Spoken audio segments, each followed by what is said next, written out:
All right, so we're moving into technique number 4, the project-based learning accelerator. And this is where things get really, really practical. Here's the core insight. You learn faster and retain more when you're learning in service of creating something real rather than just consuming information abstractly. Your brain is much better at encoding and retrieving information when it's connected to a specific context and or application. Think about it this way. You could spend months reading about photography, watching tutorials, and studying composition rules.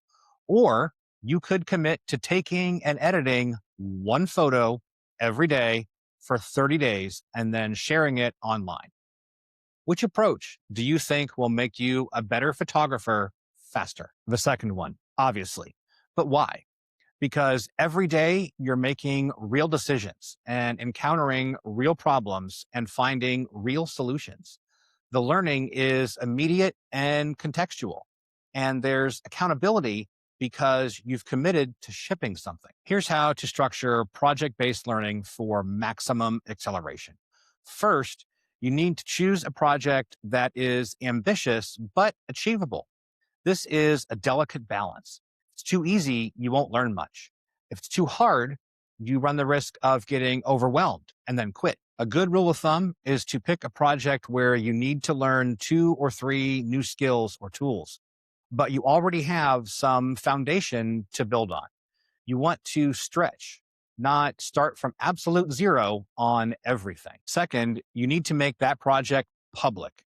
This creates a little healthy pressure and accountability. It doesn't mean that you need thousands of people watching. Even just telling a few colleagues or friends what you're building or what you're doing and when you'll have it done creates enough social commitment to keep you from going when your motivation wanes. I learned this one the hard way. Suddenly, I had skin in the game. People were checking in on my progress, and I couldn't just quietly let it fade away. Not to mention, my thrifty meter had hit the red line. You spent the money, Toby. Now you're pot committed.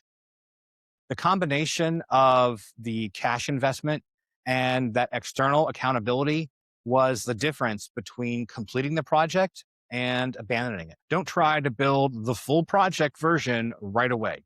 Start with the absolute minimal viable version and get that working, and then add layers of complexity on top of that. When I was learning to build presentations that really engaged audiences, I didn't start by trying to create a full 45-minute keynote with perfect storytelling, data visualization, and emotional arcs.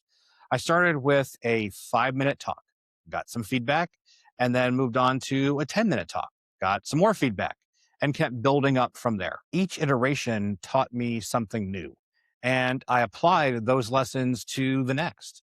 If I tried to build the perfect 45-minute talk right away, I would have been paralyzed by all the things that I didn't know. Fourth, and this is crucial, you need to seek feedback early and often. Don't wait until your project is done to show it to people.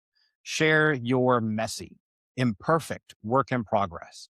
The feedback you get while you can still adjust the course is infinitely more valuable than the feedback you get after you've already invested weeks into the wrong approach. I've made this a practice in all of my project-based learning. Every week, I share my current state with someone who knows more than me. Sometimes it's just a screenshot. Sometimes it's a quick demo. Sometimes it's a little more in depth. The 5 minutes that they spend giving me feedback saves me hours of going down the wrong path.